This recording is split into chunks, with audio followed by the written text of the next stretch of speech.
Hello, race fans. I'm Tyler Harris, and welcome to another rendition of our Facebook interviews here for the Rappin on Racin Facebook page.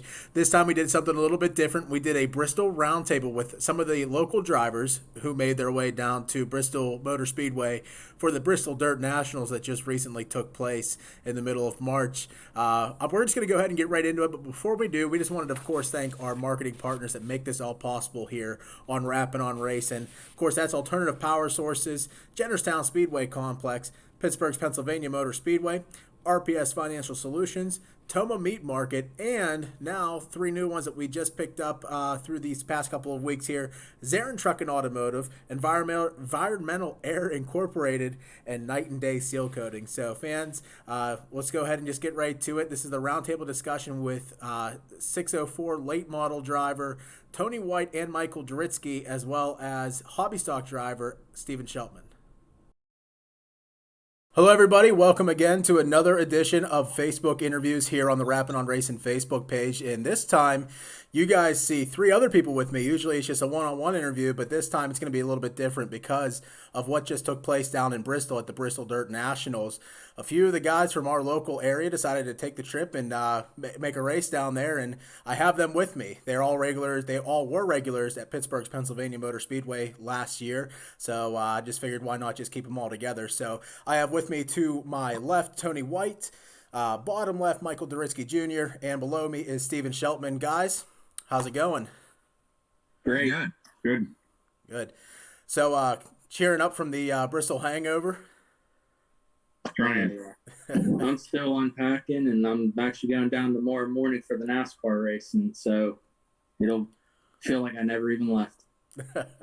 You had some trouble, Stephen, coming home. I had no idea you had some trailer issues.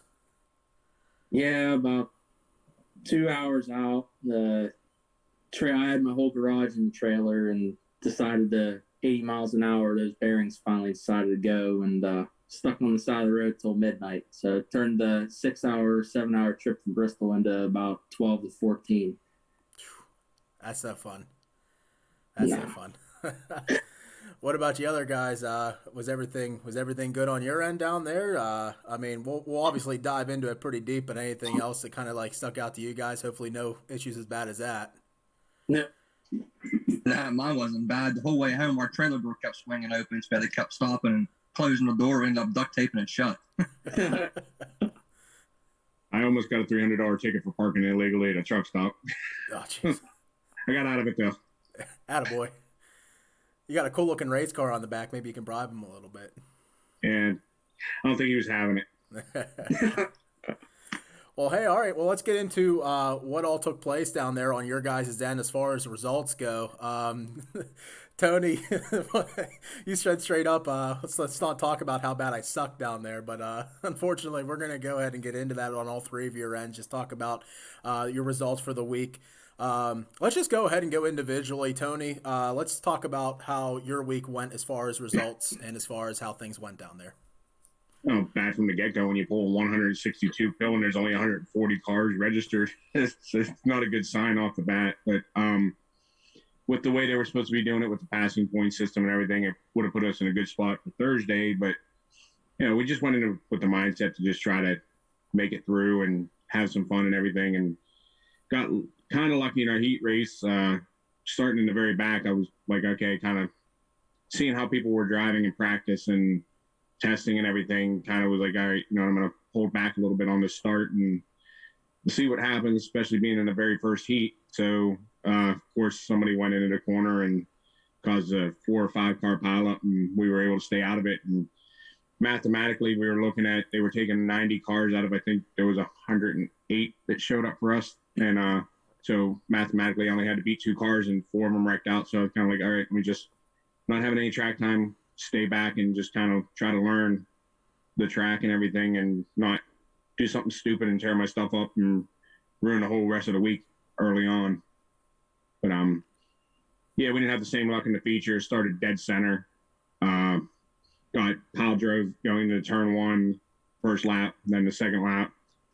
Pile up, I just had nowhere to go. Tried to dump the car just to keep from piling up over somebody, hoping to miss it. And guy behind me, by his own admission, never listed and tried to drive through it and ripped the front end of the car all apart, but we got lucky with minimal damage. Got it fixed a couple hours late, in a couple hours, and we're ready again to go Saturday. And didn't have enough for us to get into the feature on Saturday, but we did what we could. We had some fun though. Correct me if I'm wrong. I have on here day 2, which was Tuesday for you guys. You actually didn't, Tony, make it down for any practice sessions. You showed up. I think it was on Sunday or Monday, correct?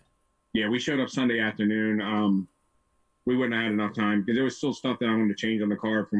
I talked to Mike while he was down there testing, and stuff that I would have had to change on the car to get it ready for practice on Sunday by the time we got down there. And it was raining when we got down there, and I think we had just missed out on the last practice anyway. So, no, we went into it Tuesday for the heat race. Was our very first time on the track. Actually, even driving into the infield was really the first time we'd really had any clue what we were getting into, so kind of winged it. So your official finish, I think you actually started 11th, but Race Monitor had you starting 7th, and I think that was just because of the first lap pileup. I think you started 11th and finished 6th, correct? Yes. Okay. And then let's see here. You because of the weather on Thursday, you guys didn't get your second heat race in on Thursday, so they just moved you right into Saturday, or was it? Yeah, Saturday. Saturday, yeah, where you started 12th in the B feature and moved up to 11th, and that's where you finished up. Well, I think we started 14th. I don't know. 14th. That was one of the issues down there, was getting lineups all straightened out and everything down there. We were scheduled to start 14th. Yeah, and in the last chance qualifier, and we ended up 11th. Had an okay car, missed the handling on it. We were just way too loose. We were a little bit tight on Tuesday. I'm like, I'm gonna leave the car alone, try it. And Saturday it was just way too loose. But live and learn, I guess. Yeah. And just for reference too, Tony and Michael Duritsky Jr., they ran a 604 crate late model down there, and Stephen Shelpman ran I guess they could consider it a street stock. Yeah, up here we consider them hobby stocks. What do they consider them out Midwest in Iowa? Are they still strictly stocks? What are they considered out there? Basically, the stock cars that all those guys down in Bristol run is almost like a pro stock at Pittsburgh Motor Speedway with hobby stock body on it. They got the weight jacks in all 4 corners, adjustable trailing arms. They run a spec engine they're running like 74 to 7,600 RPM, where as the motor that I only run like 62, 6,300. So, I mean, there's a lot of – I was basically bringing a plastic butter knife to a gunfight, but I just went down for the experience and to have some fun, basically. Well, let's just go ahead and transition to your week down there as far as results go. Let's start it off from Tuesday. Tuesday I ran the what do they call it, the heat race, and I pulled a 144 pill draw, so I kind of had the same situation as Tony, where it was you start in the back, kind of bide your time, and then look forward to Thursday or Friday, and we were supposed to run the other one. I passed like 2 or 3 cars. I made it into the top 90 for the feature. The feature went and ran it. I started 29th out of 30 cars, and going on before the race even started, the whole back half of the field wrecked before the flag stand.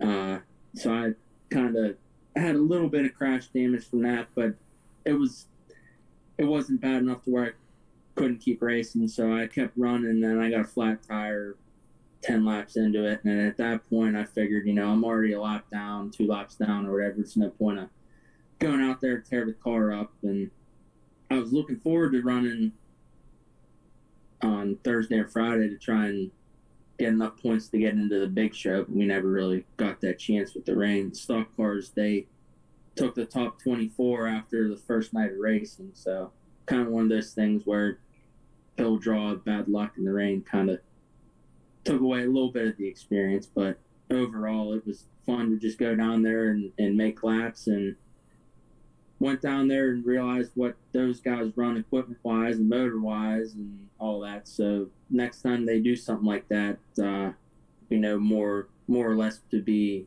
prepared a little bit better. Yep, yeah, for sure. And we can transition further on into that as well as far as future things that might come up. But just to kind of cap your results, what I have again, this is just from Race Monitor research. It said you started 11th in your heat race, and you moved up to ninth, like you said. I think you moved up 2 spots there. Wednesday in your B feature, yeah, they have you marked as 27th. Like you noted, you started 29th. And then Saturday, I couldn't find any results for your race, actually. Did you race Saturday? I think you said you did. Well, there was a last chance qualifier on Saturday, and they had me starting towards the back, and they were only taking, I think, the top 2 or 3, and it was only 10 laps. And I kind of had to talk with my dad and my crew down there, and we made the decision not to run it just for the fact of I knew what I had wasn't enough to drive up through the field. If I started up front, I would have had a chance to maybe hold people off, but it was an absolute crash fest. And actually, the last chance qualifier where I was supposed to start, the first lap coming out of 2, the guy that started in front of me, or would have started in front of me, and the guy that would have started behind me got into it with each other, and one guy barrel rolled down the backstretch. So I'm not saying that would have been me, but it made me feel a little bit better about my decision of watching. The other thing is too that I noticed is you didn't actually put any new body panels on. You just ran what you had from last year. Are you happy with that decision? I'm guessing by now. 100%, because the way I looked at it was if I started doing the wrap and the body and new fenders and all that stuff, it gets into the $1,500, $2,000 range, and I figured, you know what, if I go down to Bristol and spend that kind of money, you're almost guaranteed down at Bristol to have some kind of contact or some wreck or whatever. I mean, so I just figured logically it made sense. I mean, it looks good enough to where I'm just going to run it the way it is this year now too. There you go. Save some money. It's never a bad thing. Well, let's move on to last but certainly not least, Michael Duritsky Jr. You can't say you had too terrible of a week. You got to make the show. Yeah, it wasn't too bad. It didn't start off very good. We was running late at the shop and didn't leave till like 12:30. And I drove through the night to get there for practice. And then we got there in the first session out. I went out my first lap. My oil line came off my oil pressure gauge, and I caught on fire and had to stop. They had to put me out, put the car out. So it didn't start off very well, but then we started finding a little bit of speed, and it got a little better from there. I mean, I pulled a good pill. I mean, it was like a 62 or something like that, so it put me right in the middle for both nights. We started 4th in the heat the first night, was running second, the caution come out, and the guy ended up getting me on a restart. I finished 3rd. And then the feature, I think we started 8th, I want to say, and then finished 6th. And then for the B main, man, I'm starting on the outside front row of the B main, because we was 18th in passing points out of the 120, and they only locked in 12. So we ended up winning the B main by straight away. Then we started 14th in the feature and finished 11th, I think it was. So it wasn't too bad. Didn't get tore up and couldn't ask for anything better. Yep. Yeah. So I'll just read off what I have.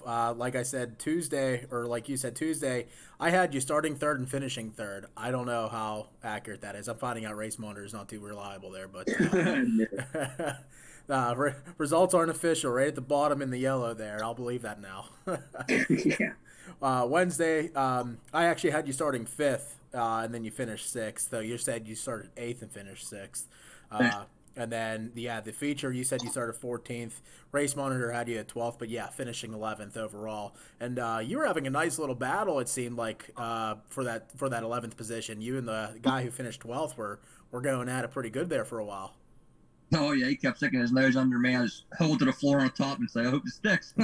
Couple times going to. That's it. Well, it worked out for you. I mean, hey, just making the show, and I guess it's not a bad thing to mention either. John Hodgkiss in the super late models made it to the feature as well. So I mean, there was definitely some local success there. But not too bad. And then you talk about some of the guys that were racing. I mean, I'm a little bit naive and ignorant toward those drivers who were there in the street stocks, because those guys in the Midwest and the guys that run down in Tennessee, I mean, let's just face it, street stock racing isn't exactly what late model racing is. But some of those NASCAR drivers decided to split up into different divisions. Like Kyle Busch ran, of course, in the super late models. But then you also had a few other invaders in the 604s, in particular Austin Dillon, Corey LaJoie, Chris Buescher, and Joseph Joyner from Hunt the Front. You start seeing names like that. I mean, it's obviously a huge task ahead of you as it is with the amount of cars that you have. But now you got guys like that joining in with top-notch equipment. It's definitely a daunting task ahead. Yeah, it definitely made it tough. Them guys, they're the best ones out there. So showing up with them there, was kind of a little leery about going and making a race, but it was a good show they put on. Yeah, Austin didn't struggle at all. I mean, I think he won literally every single race. Yeah. But Stephen, what was it like for you racing against some of those guys? Like you said in your interview with, I think it was the Chaz, that was actually posted on Bristol Dirt Nationals Facebook page. What was it like racing against some of those guys? Did you? I mean, I'm guessing you recognize some of the names and stuff like that. What are some of the notable names of the guys that were racing in that division down there? Without a doubt, if you're going to a stock car race, you're going to know Damon and Dallin Murdy. I mean, those guys are it in that class. And I actually got to talk to them a little bit down there and all that stuff. And that's where I got a lot of the information on, like, what they're running compared to what I'm running. And I mean, it's like night and day from up here to those guys. I mean, like the one guy I was talking to, his name was Dustin Biss. His stock car, he was selling it after the Nationals down there. He didn't even make the show, and he wanted $35,000 for it. So that just kind of puts it into perspective what those guys have in those cars compared to what a hobby stock is up here. But I mean, I wouldn't have really had it any other way. It's nice to go down there, I mean, race against the best of the best, and it gives you a gauge of your skill set to what they have. And that's like with Corey LaJoie and Austin Dillon and all those guys running in the late model. If you're gonna run with the best, you got to beat them, and it gives you a gauge on, hey, I ran with this guy and I raced right with him, so maybe I can be a Sprint Cup driver or something like that someday too. Yeah, for sure. So let's talk a little bit about the track itself. As far as size goes, you guys are pretty familiar with the half-mile racetrack at Pittsburgh. And, of course, other tracks in the area, too, Latrobe not being one of them as well, but just a lot flatter. Were there many or any similarities between tracks around the local area or Pittsburgh, Pennsylvania Motor Speedway to what Bristol was? Tony, you're shaking your head no. No, absolutely not. No, not really. Okay. Speed-wise, it more or less felt like Latrobe. Size-wise, you could try to compare it to Pittsburgh, but Pittsburgh turns were a little bit more swooping, and the banking obviously making a big difference. But yeah, there's really nothing else that I personally ever run on that even really compares to it. It's just little stupid things that are different, like what you can see out the window. Every other track you can see pretty much the whole way around the corner, as long as there's not haulers or something blocking your view. But I know an issue I had, a couple times was that the window or the roof of the car actually cut off part of the track banking because of how it was banked and everything, and you couldn't really see everything in front of you. And so it really, there wasn't really much comparison to anything else. I think the track it reminded me the most of was Width Raceway, the long straightaways and the high banking, sweeping corners. But I still swear that Pittsburgh's a lot faster than that track was. I feel like the mile per hour has to be a lot more around Pittsburgh. Yeah, and I think we're going to see that too when the late models and the World of Outlaw sprint cars go down there. I mean, we got to see it with the late models as well, but I mean the average speed around Pittsburgh, even whenever the regional guys or the local guys in the sprint cars are there, I mean, you're talking in the 138 mile per hour average range. So we'll get a good test of that. I'm not sure exactly what the late models are, but we'll get a good sense of that when the sprint cars go down there. At least I will, and I'm sure those watching at home are able to tell me right off the bat what it is. I just don't know what it is. I saw somewhere today that Kyle Larson had a top speed of 143. Okay, top speed. Do you know his average? They were saying it during qualifying, and I can't remember what it was offhand. Still, though, I mean, for a half-mile track, it's insane. You know what I mean? I can't imagine what the speeds were like. And another thing, actually, you guys were talking about visibility and what you see around the track. But another thing that was becoming an issue, and actually I saw a video, and I'll see if I can't find it online and post it through this interview. But there was one guy with an in-car cam that all you could see literally was just dust, and then boom, pile up of race cars, and he had nowhere to go. How big of a problem was the dust down there? Oh, you couldn't see. I mean, at least in my race, you couldn't see anything. I mean, like I said, when I got in that wreck in the feature, I was out of the gas before I even came in and out of turn 4, and I still got piled up because I couldn't see anything. But yeah, the backtrack a little bit on the speeds and stuff. I was actually looking at my speed highs from Pittsburgh. I would run low 24-second laps, and I was running 21.5, 21.8, stuff like that down at Bristol. So it's almost, I personally think Bristol may be like a half mile on the outside, and Pittsburgh is like a half mile on the inside. Because it felt like my speeds are faster at Pittsburgh, but the lap times are shorter down there. It's just, I guess, where they measured the track from. Because I definitely felt like I'm faster at Pittsburgh than Bristol, though.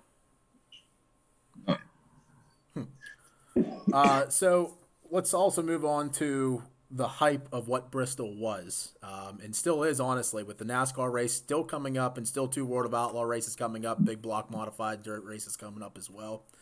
Do you guys think that Bristol lived up to the hype in your eyes, or do you think it was overhyped?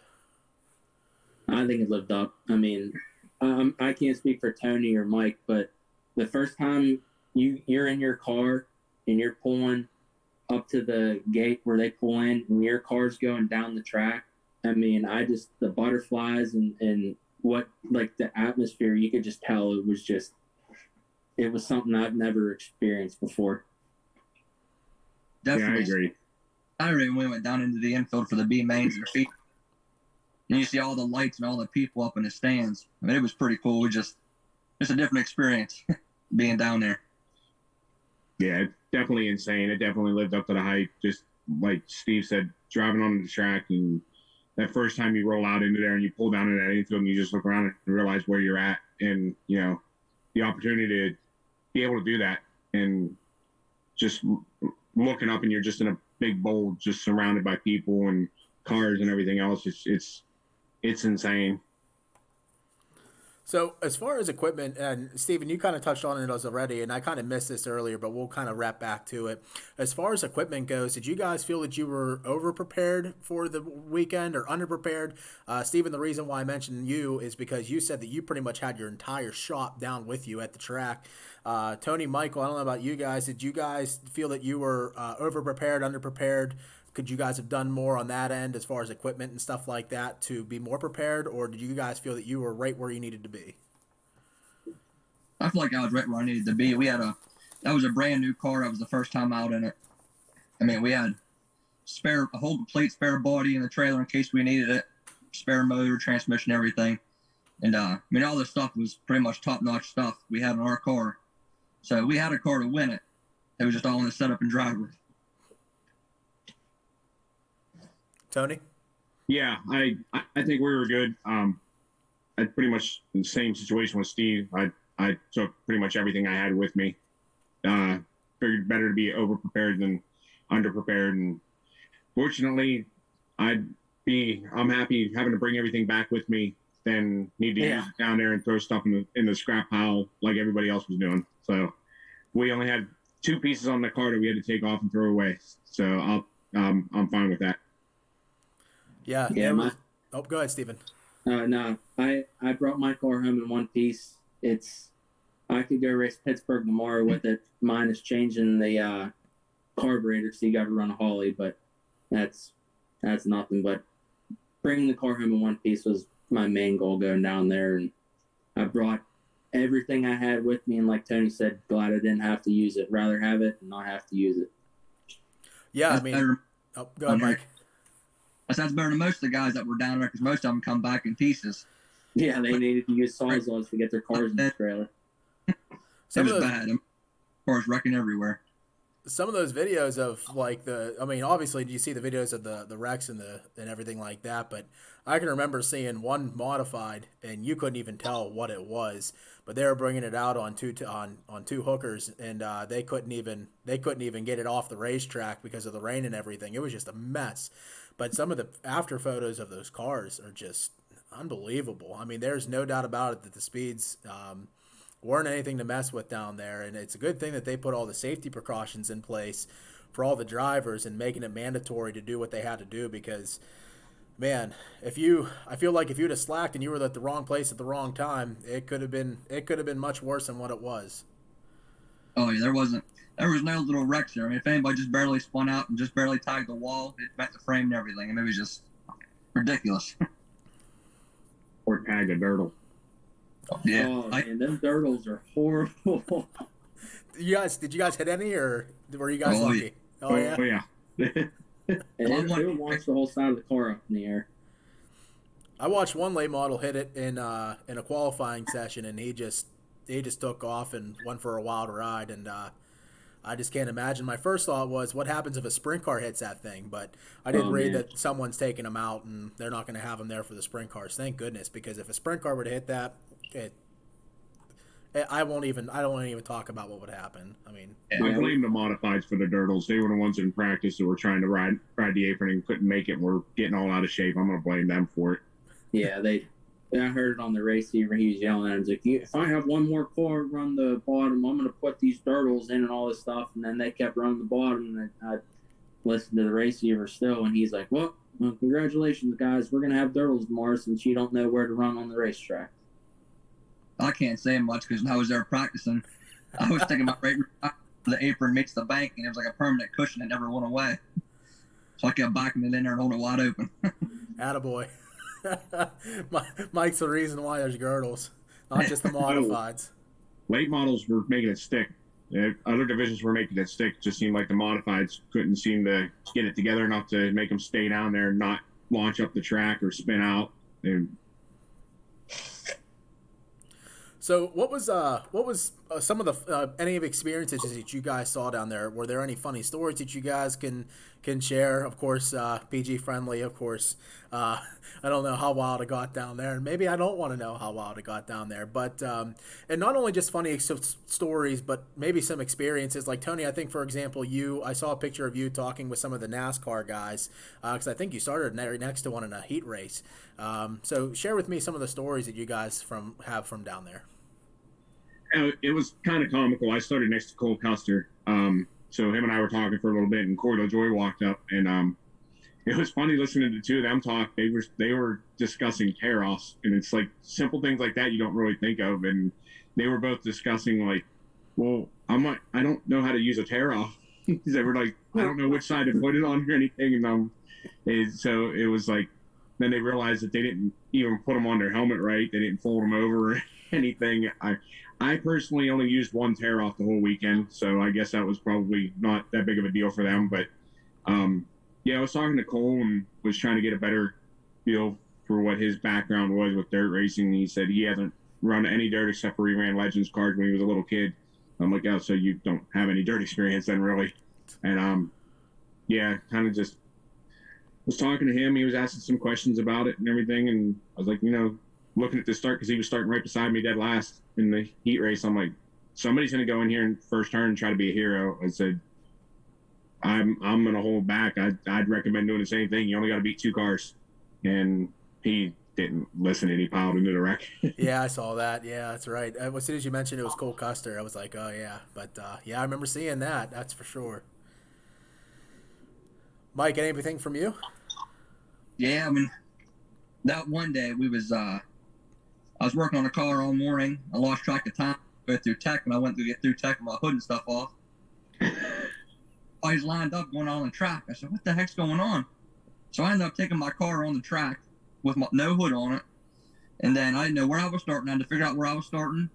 And I had to come back out from the infield, find my dad, get my race suit, my gloves, my helmet, I put it all on in the middle of a crowd and carried my hood and my helmet down through the tunnel to get back to my car. Somebody stole your hood pins. Yeah, I come back and Tony was standing by the car and I couldn't find my hood pins. Here he got them. It was crazy. I don't even know where I was starting. Oh, go ahead. Random guy asked him, I said, where am I even starting at? You look on your phone for me, I don't have my phone. It ended up being Corey LaJoy. I didn't even know who he was at first. Then Austin Dillon come walking over talking to him. That's how I realized it was him. Like, man, we ended up running good that night. So usually when stuff is hectic like that, we do all right. Stephen, what about you? Anything exciting on your end? Any good experiences?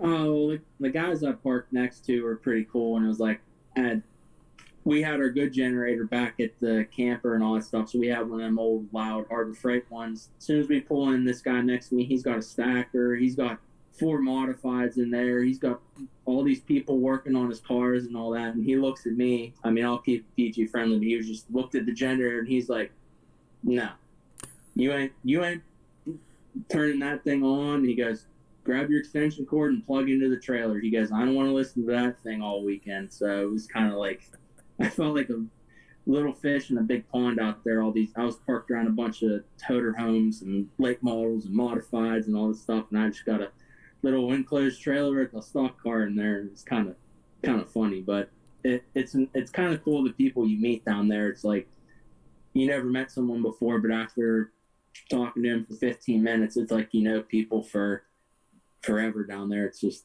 people in the racing community come together pretty quick. Yeah, I was just about to mention that. It seems like the racing community, not just on the local level, but I mean, even from a fan perspective, when you go to Eldora or you go out east to tracks like Port Royal and stuff like that, I mean, just the ability just to talk to someone like you've known them your entire life, it's pretty simple, and it seems like it's the same way for the drivers as well. Yeah, I mean, if you need a part or you need something and you don't even really know the person next to you, it's like what's yours is theirs and what's theirs is yours if you need it. It's kind of like the unwritten rule where if you borrow something, you either give it back or if you mess it up, you replace it. It's not one of those things you kind of really have to explain. It's kind of just the unwritten rule. Yeah, we first showed up there. We didn't have no food with us or nothing. So we was all starving at night. We ended up parking by was that Dallin and Damon, the guy that wins the street stock races, about 2. And they come over to us and said, here, come over here. We got enough food. You can have anything you want over here. Come over and eat. And we ended up hanging out with them long. I mean, they were super nice people. Oh, yeah. Now I forgot to mention the one night, racing was over. We got back in the toter, and we heard a loud explosion. I mean, I had no idea what it was. Here, one of our batteries exploded on a generator. Oh, jeez. It blew half the battery apart, blew the wheel well out of the toter. We had to run to O'Reilly's the next day and go buy 2 batteries put in it. Holy cow. You guys were just subject to bad luck down there, huh? It's always something, that's for sure. There's a little bit of bad luck, but to be positive, there's a lot of good luck because all the blown motors and destroyed cars down there. I mean, there's a couple guys that I know built brand new XR1 rockets, and everyone has a good idea what they cost. And the first race down there, guys go out and heat race and destroy it. And it's like, think all the money they spent to get down there and their car's junk in 5 laps. Yeah, and that was their season car. Like that wasn't just for one race. That was to go their whole season and probably longer. That one modified guy down the road from us, he put 3 motors in one night. Or no, just that whole week, 3 motors. I saw that. Yeah, he blew his motor and then blew a crate motor, and then he was able to find a third one. I think they were trying to find it on Facebook, but they were trying to find a third motor. But I think he ended up taking a crate motor at one point just to stay racing. Yeah. The funny thing was they had like a vendor down there, and I went to buy a mud cover bolts, and he had crate motors sitting there. He goes, yeah, I got 4 604s and 4 602s. And he's like, oh, I hope I sell them. And I went down there Friday night and went back down just to talk to him, kill some time. He goes, I sold everything Friday before practice was even over. So he sold 8 crate motors. But I think they had there's like a little forum on Facebook. They said there's over 150 motors blown that whole weekend across all the divisions down there. I know the one street stock guy beside us, he had a valve stick on him. So the day before the race, our crew guys pulled his car up in my trailer and pulled his motor out with the winch that raises my gate up and changed the motor for him for the next day. And then that day in down, they had someone stop on the way to the track and pick up 2 more motors in a trailer and brought to the track for them in case they needed them or someone else needed them. Jeez. So when you talk about little misfortunes that you guys have, we talk about on the grand scale, not so bad after all. No, I'll take a wheel bearing on the side of the road, and then, like my dad said, he goes, yeah, it was an inconvenience, but it would have been a real inconvenience if we had to pull the car out of the trailer and it was all piled up. He goes, you got in and started it and moved it. He said, you got to take it for what it's worth. Everyone that brought their car home in one piece should be happy wherever they finished. You know it was bad down there when they had a cherry picker sitting out on going through pit road that says rent me with a phone number. Yeah. So, anything else that you guys can think of as far as anything else to put a bow on the week that was? Anything at all? Not really. No. It's an experience that I'm glad I didn't pass up because, looking back 5-10 years from now, if they don't do it again, if they do it again, whatever, at least I can say I did it. May not have had the results that I would have liked to have seen. Didn't get as much track time as I'd hoped, but it's one thing I don't regret anything about it, and I don't have to look down the road and say, I should have done that. I shouldn't have skipped out on that. So I'm glad I went down too. But that was one stressful week. I know sitting in the lineups waiting to go out on the track, watching everybody wreck. I did not want to go out and race. I was like, man, the trailer. I can honestly say that's probably the most scared I've ever been getting on a track. Just sitting there watching all the chaos happen and all the stuff that gets destroyed and the people getting cut out of cars and taking an ambulance. That's probably the most scared I've ever been to get on a track. But even now, I do. They just say I did it was. I won't give that back, but I'm glad I did. Yeah, that you can't buy the memories that we made down there, and it was just like the military. It was hurry up, wait for the chaos, and just embrace the suck, embrace the good, enjoy the ride. That's it. So let's real quickly touch on a couple things. Let's go over a kind of like a season preview for the three of you. We'll start with Stephen. Stephen, what are you looking to do for 2021? Are you going to run Pittsburgh full time? Yeah, I'm looking at running Pittsburgh full time. There's probably going to be a couple of weeks where I'm not going to be able to be there because the military. We're slated to get deployed in the next year or so, but we don't know if that's going to happen or not. I mean, things change every day, but as far as it goes, I'll plan on running Pittsburgh every week I can, and then we're looking at moving up, but the way racing costs and the way things change, we don't really know what division and where yet, but I think it's time to make the jump here pretty soon. What would you be looking to run?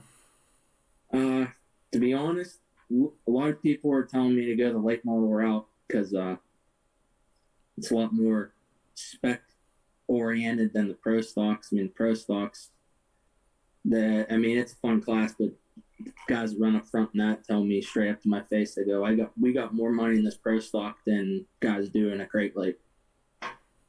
Mm-hmm. Yeah, it's getting expensive very fast. It's the wild, wild west pretty much of racing right now, as far as you can pretty much put into it. You can pay to race and pay to win essentially in a pro stock right now. It's crazy. But yeah, I've heard that from multiple people as well. Pro stocks and crate lates are pretty much similar, if not more expensive. So yeah. Mike, what about you? What are you looking to do in 2021? We're probably going to run Pittsburgh most of the weekends, and then we're going to run the Rush Tour Series again this year. Last year we raced Pittsburgh a lot more because most of the Tour Series was canceled because it was up New York area and stuff. So we're going to run that deal again and see how we can go up against those guys. And we'll set most of the big shows around here mostly too. some fast track stuff. But weekly, probably just run Pittsburgh. Tony, what about you? Probably about the same thing what Mike's going to do. Going to try to run as much of the tour as we can. We initially planned on running the entire tour, but things happen, and we're probably not going to be able to run the whole tour. But we'll probably try to do as much of it as we can. Maybe hit some other shows. I know West Virginia Motor Speedway is going to have a great race. That's another track. Since they're opening back up, would be kind of nice to go hit that. I've never been there, never got to see any races out there, and anymore the way tracks open and close, it's if there's an opportunity to try somewhere different, I'm going to hurry up and try to jump on it if I can, because you don't know how long that opportunity is going to be there or anything. So go out there, but other than that, mostly going to be running Pittsburgh.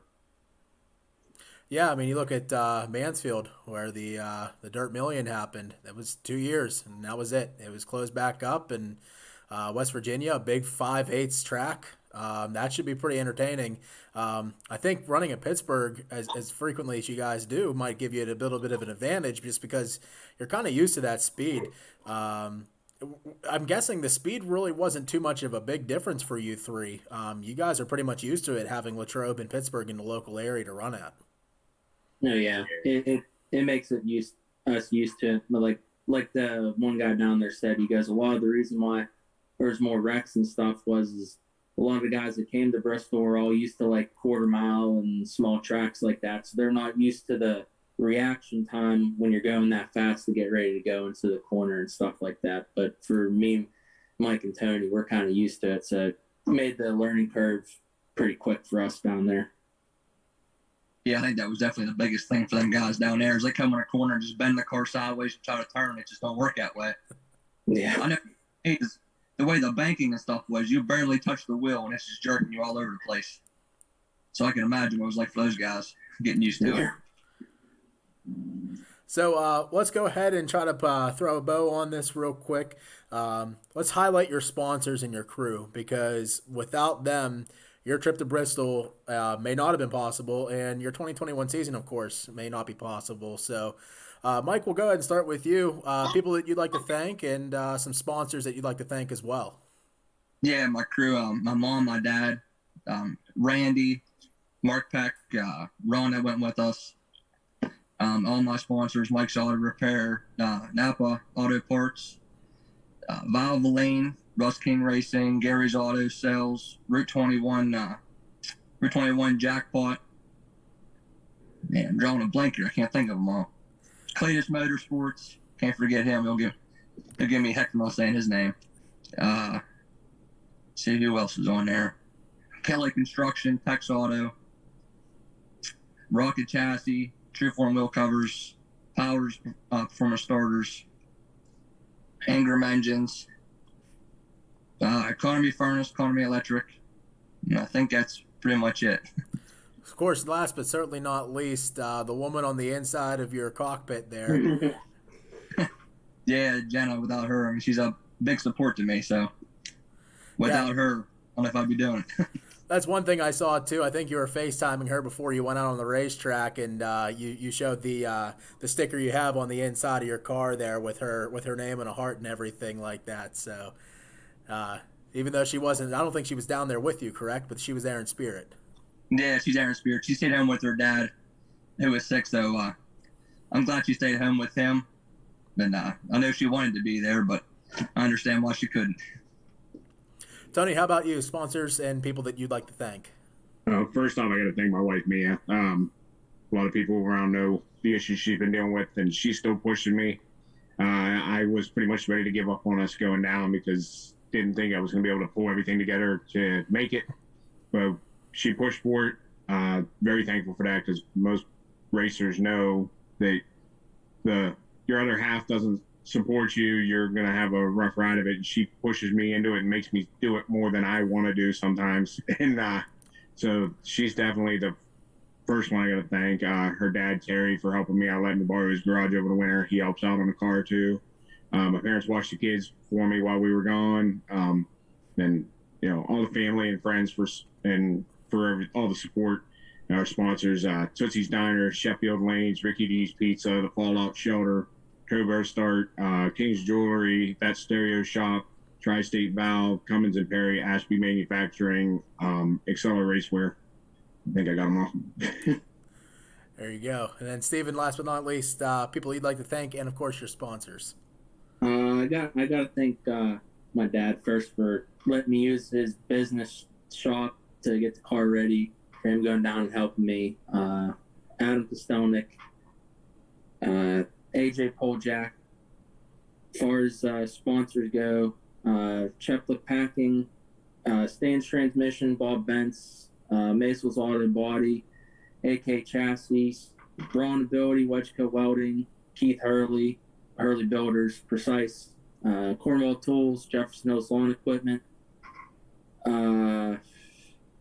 No, I'm forgetting. Greg Beach, Anarchy Customs. Greg's a friggin' awesome dude. The whole time I was down there, he was watching on Race Monitor and watching the races, and he'd call me and text me and say, "Hey, what's the car doing? How's it feeling? What can we do?" And I'd run things off of him, and he'd say, "Hey, I would do this or I would do that." I mean, Greg's probably one of the smartest guys in racing that I know that's willing to help me out, and I can't thank him enough. He got as much speed as I could out of the old girl as possible, I felt. Did you, I remember toward the end of last season, you blew your motor, and I think you threw a 327 in it and raced the final race at Pittsburgh. Did you ever get that motor fixed up, or? The old motor's still blown up and in a bunch of pieces. I had that motor for about 2.5 years, and it's kind of one of those things where the block's cracked, and it costs almost as much to fix this to get a new one. So it's kind of one of those things where I just got to scrape the money together and decide what I want to do. I'm trying to save money. I don't want to put a bunch into the hobby stock if I'm going to be moving up. So at this point, I just got to figure out what I got to do. So you ran that with the 327 then? Oh, down there, AJ had a motor. He had a old, I guess whatever he had laying around, had the right intake and everything on it I needed, so he let me borrow that. So I got to decide whether I'm going to buy that off of him or build something new or what I'm going to do. Nice. All right, guys. Well, I took up plenty much of your time. I want to thank you guys so much for coming on. Any closing thoughts? It's Bristol, baby. Well, the Bristol. What'd you say, Mike? I said we heard that a lot down there over the speakers. Yeah. A lot of beer sales down there too. I saw one video of a guy said that they sold out like instantaneously almost every single night. Yeah. Well, guys, it's been fun. Thank you so much for your time. Of course, getting you three together was a little bit of a task. Schedules don't always line up, and it just so happened that they lined up pretty easily for us here. So the Bristol hangover is over, but the 2021 racing season in Western Pennsylvania is just about to get underway. And you can find these three guys in your local area, of course, and at Pittsburgh's Pennsylvania Motor Speedway. So Tony, Mike, Stephen, thank you so much. I appreciate your time, and we're going to go ahead and throw a bow on this and take it easy, and we'll see you guys soon. All right, see ya. All right, thanks.